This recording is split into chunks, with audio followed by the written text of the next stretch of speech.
Hey class, it's Renee Allen. I'm here doing my project review. And I just wanted to let you know how I went about getting everything together. So I chose Missouri as my state to incorporate, and I filled out the form for the questions that they asked, and I know that it required us to find a registered agent. So I did a search on the internet, looked at a few registered agents, and I chose Incorp Services. They are $99 a year. And also, one of the things I thought would be helpful to the client was the fact that Incorp also electronically tracks the due dates for the filings, so the client would avoid paying any late fees to the state. So I figured this was a very good recommendation for our client. So after I filled out the form and got everything squared away, I went ahead and got the bylaws up and going, and I started with Tennessee Code Annotated 4812-102, and that just gives us the outline of what is required for Tennessee bylaws. So we have the registered office, the principal office, we have a physical address listed, other offices outside. So I made a couple of keynotes, things that are interesting, noteworthy, questions are highlighted throughout to discuss with the client to see what they would decide or would like to do as far as editing their bylaws. So moving on to 4815-101, we have a registered agent in Tennessee must be maintained, and there actually is no statutory requirement to designate the registered agent in the bylaws, so I thought that was interesting actually. So now we'll go to Article 2 shareholders. We have a place of meeting, and we will go over here to look at 4817-109, that the annual meeting must happen, and that's because the election of the directors happens during that meeting, the annual meeting actually. So we definitely have that in our, in our bylaws. But the good part of it is that Tennessee allows attendance by telecommunication. And you can see that here that it's by any means of communication. As long as everyone can hear at the same time during the meeting, it is good to go. So with the annual meeting, it can happen telephonically. So that would save the client money, and I thought those were really good key things to bring up.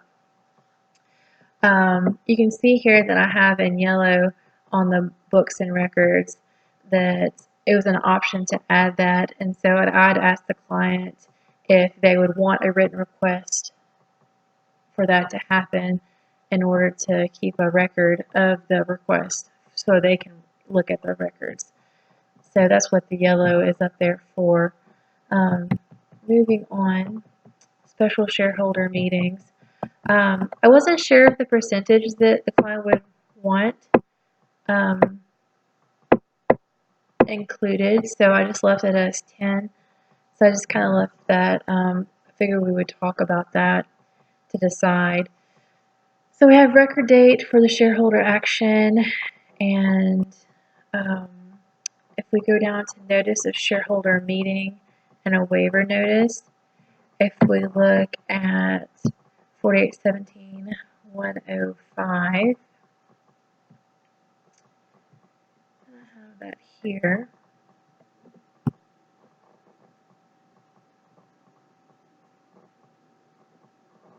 A notice must be given to all shareholders that are able to vote, and that needs to be between 10 days to 2 months.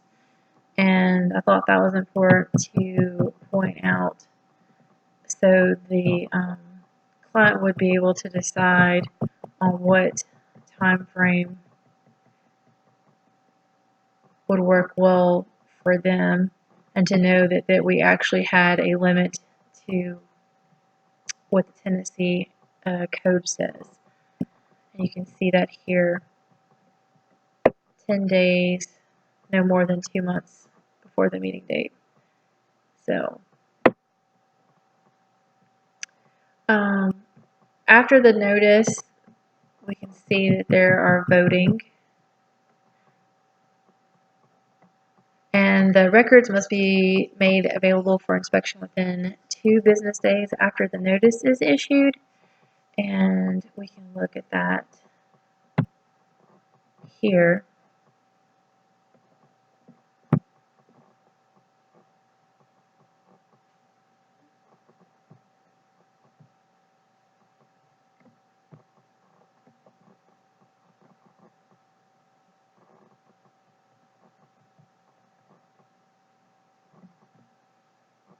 In section B. So then we establish the quorum of shareholders at each meeting of the shareholders transaction. A quorum must be present. So to conduct of the meetings, a chairperson must preside over each meeting. And so the person designated for this meeting would be the chief executive officer, and that can be changed as long as it is a chairperson. And we can see that over here.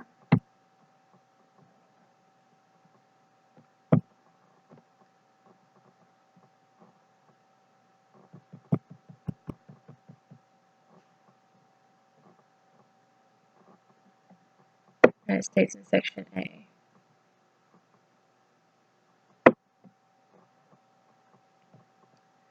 So then we have the voting of the shares.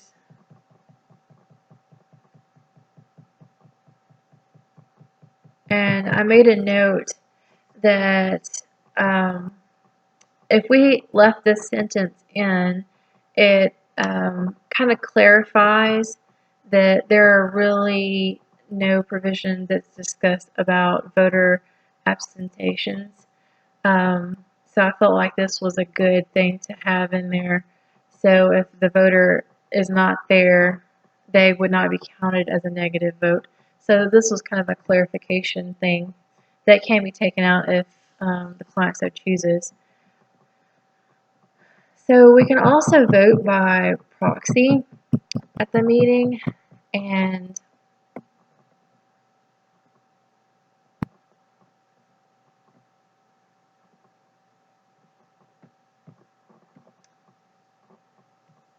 there's an appointment timeline that when someone gets appointed, it's only good for 11 months unless another period is designated. So I thought that was important to note that sure, you can have a proxy appointment, but it only lasts 11 months unless otherwise noted. And also there is the Tennessee Code allows for electronic transmission of that proxy appointment. So another good thing to note and let the client know to make things even easier with like the telecommunications of the meeting. The action of the shareholders without a meeting, since it's not specifically stated in the charter to permit a shareholder action less than a unanimous written consent without a meeting, you can see that here.